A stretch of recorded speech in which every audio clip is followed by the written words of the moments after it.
dance. Webster defines dance as moving your body, especially your feet.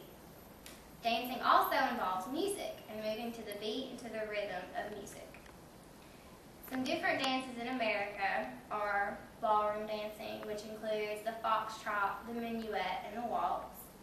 Ballet dancing, which is mostly done to classical music. Tap dancing. This type of dancing is done to more upbeat music, and it involves really fast movements with your feet. Jazz dancing nowadays is more incorporated into hip-hop music and pop music like Michael Jackson. Some jazz differentiators. What makes jazz different is that it's a lot of high energy, and you have to use creative movements in your routine to make it look interesting. It's fun to do, it's easy to learn, and it's a great way to stay fit. After talking about the history of jazz and why I enjoy learning jazz dancing, I will demonstrate and teach a basic jazz dance step. Jazz dancing was first introduced to America by the African slaves. After the World War I revolution, there was a social revolution.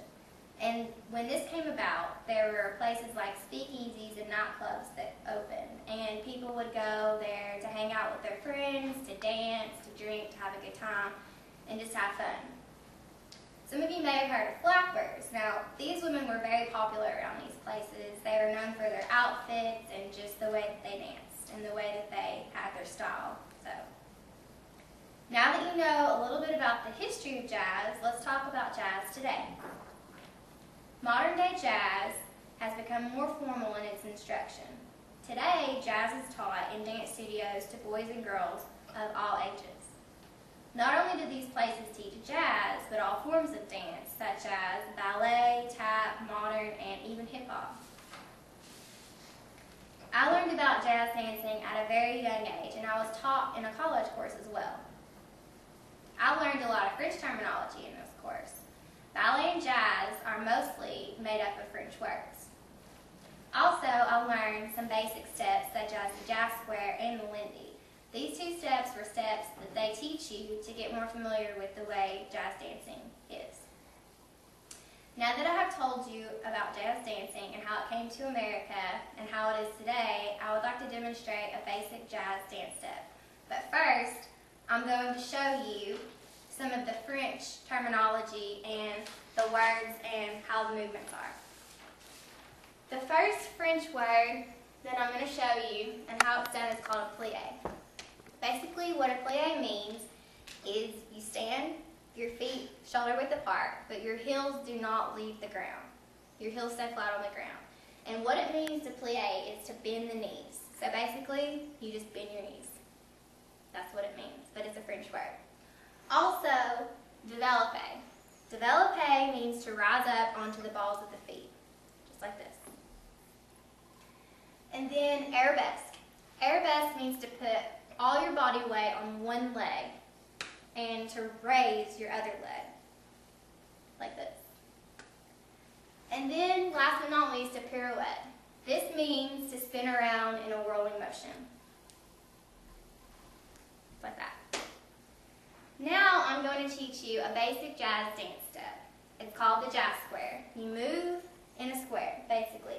It's 4 steps, and you're just moving in a square. First, your right leg goes over your left leg. 1. Then your left leg steps back. 2. Then your right leg is going to move to the side, moving right. 3. Then you take your left leg and cross it in front of your right leg. 4. Also, you can add arms. Your arms are going to move opposite from your body. You're going to say 1, 2, 3, 4. Does anyone want to learn? Yeah. Okay. Just move like me. You take your right leg over your left leg. 1, 2, 3, 4. Okay. You ready to add the arms? Sure. Okay. We're going to add arms. Ready? 1, 2, 3, 4. And that is how it's done. That is a jazz square. Okay. I have told you some basic information about jazz dance and how it's shown and how it came about. My hope is that now you have a better understanding and a better appreciation for jazz. Thank you.